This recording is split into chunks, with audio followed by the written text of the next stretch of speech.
Hi, and welcome to Art Inspiration with VKH. I'm Veronica, the V in the VKH. I have been an amateur artist for 4 years, the last 2 years focusing on watercolor. And I have been a teacher and I work in education for the last 24 years.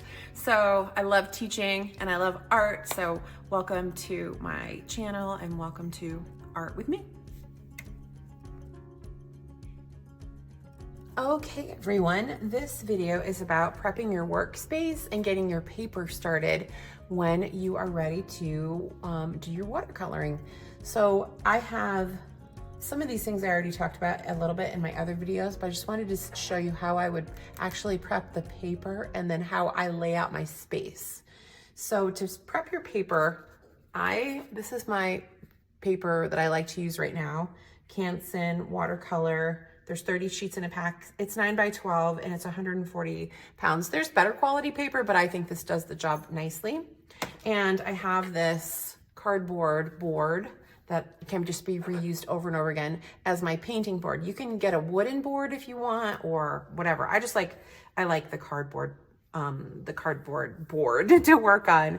Then I can actually carry this around. I can take this to my art studio that I paint at every week or what have you. So to get it started, I take some painter's tape. This is just green painter's tape.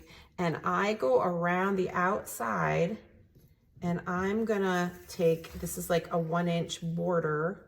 I'm gonna lay it down so it's pretty darn close to bordering the edge of the paper on the board. And the reason that there's a number of reasons why this is a good idea to do. Since this paper is 9 by 12, and this is a 1-inch border, that means the actual painting surface is going to be 8 by 11. And then when you go, if this is something that you're going to want to frame, you can take this to Hobby Lobby or any store that has mats, framing mats, and the framing mat will fit perfectly into an 8 by 10 framing mat will fit perfectly around your painting, and then this can go into an 11 by 14 frame, and I'll show you that in some video at some point. So that's one reason why. Now, I always like to make a second border. Some people do, some people don't. I like to, because the other reason why that this is a really good thing is because water and paper, I mean, you kind of think, wait, water and paper don't mix. Well, I mean, we're doing watercolor, so that's kind of a duh, but of course it does. But of course it doesn't also, because it makes the paper buckle, it makes the paper bow, it makes the paper warp and go up. And whenever you're doing watercolor painting, you want a nice flat surface. So, you know, if you're doing an acrylic painting, you could have the painting on an easel and have it up like this and do your painting. But you're not going to want to do that with watercolor because then it drips. So you want a nice flat surface, and the tape will keep your paper nice and flat while you are painting. So now that is prepped and ready to go. And then what I'm always gonna have, I like my space set up a specific way. You kind of have to figure out, how do you want your space set up? Well, I like to have my paint brushes on my left because I'm right-handed. So I want my paint to be on my dominant hand, including my water. Water, you always wanna have it close to your paint. In my previous video, we made paint swatches that showed us what was in our paint palette. So I always have that right there as well. And then my another paint palette right here where I can mix paints. Again, because I'm right-handed, is always on my right. If you're left-handed, I would recommend switching this to the other side. I like to have 2 water cups, a dirty water cup, and then always a clear water cup. And I'll show you why in the next video, but that's super important to me. And then I have paper towels everywhere. I talk about this all the time.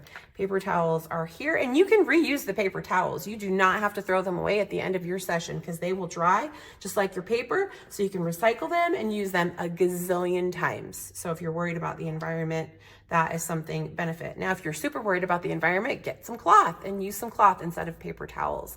I just like to use the heck out of it. You can even see that this one has been used, and I'm just gonna reuse it and reuse it until I can't reuse it anymore. Then I also have my pencil and my white eraser, and then my pencil sharpener. But again, you don't have to use this kind of pencil sharpener. You can use whatever kind you want. You might not even need these things because maybe you're not gonna sketch. And then I had some painter's tape to get me started. And that is it. This was a new bag of brushes that I just wanted to show you that I just took out. I do have another set that I have that has my like a zipper enclosure case for my brushes that I love, but it's not necessarily. And so yeah, that's what I would do to get started.